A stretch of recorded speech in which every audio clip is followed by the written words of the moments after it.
I'd listen to what they have to say, but I wouldn't follow it. And frankly, nor would I follow the World Health Organization. Right. I have no idea. You know, we were told thalidomide was a very safe drug and it wasn't. Who knows? Nick, I don't know. You don't know. I have no idea. I wouldn't, when it comes to science, I don't side with anybody. The question is this working for Nigel Farage or not? I mean, given the state of the polls... The question first is like, what the fuck is he doing? Sorry, yeah, but, you know, let's not skip over that too quickly. No, of course, but, OK, what the fuck he's doing... But those two things are related. I mean, but what the fuck he's doing is borrowing from Trump's tactics. When everyone snorted derisively when Trump talked about what was happening in Springfield, Ohio... Yeah.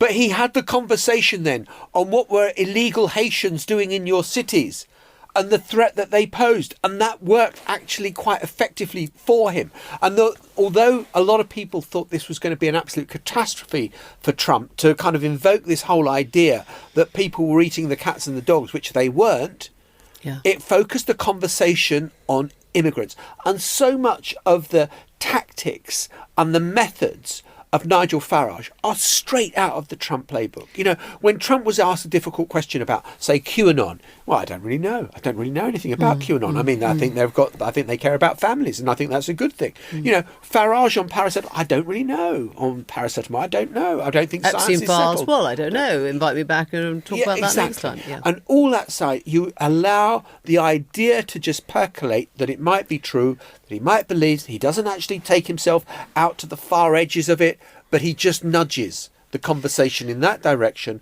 without any kind of accountability or evidence base to suggest it.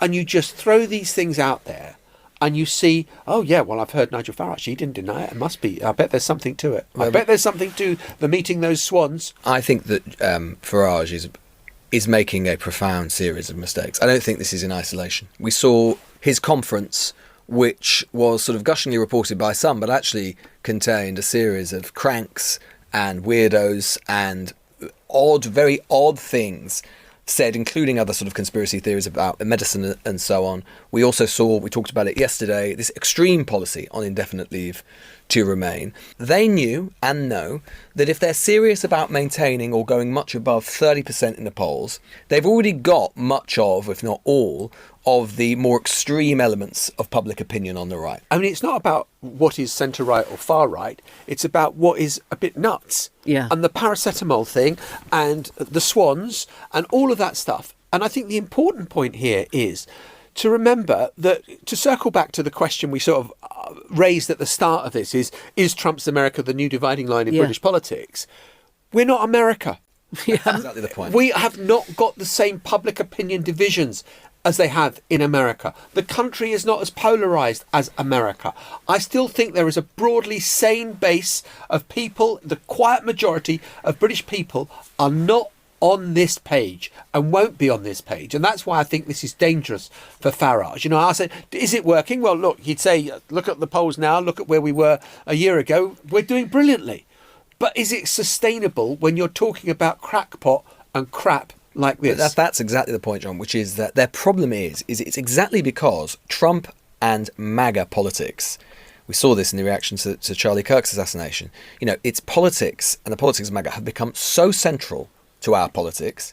There's almost now a complete fusion on a daily basis with the US kind of UK news cycle, at least at kind of an elite political level. And the people most exposed to that are Farage and the people around Farage, because they've had a lot of contact with each other, the sort of MAGA world, the sort of Farage world. There's long been a fusion there. And so my take of it is that, frankly, they are becoming so sort of terminally online with this stuff. They're so exposed to the kind of mores of MAGA and the daily developments of MAGA that they're making precisely the point that you identify, John, which is that they are transposing a political environment and a set of public opinions from the United States to the United Kingdom, which does not exist. And there lies peril for them.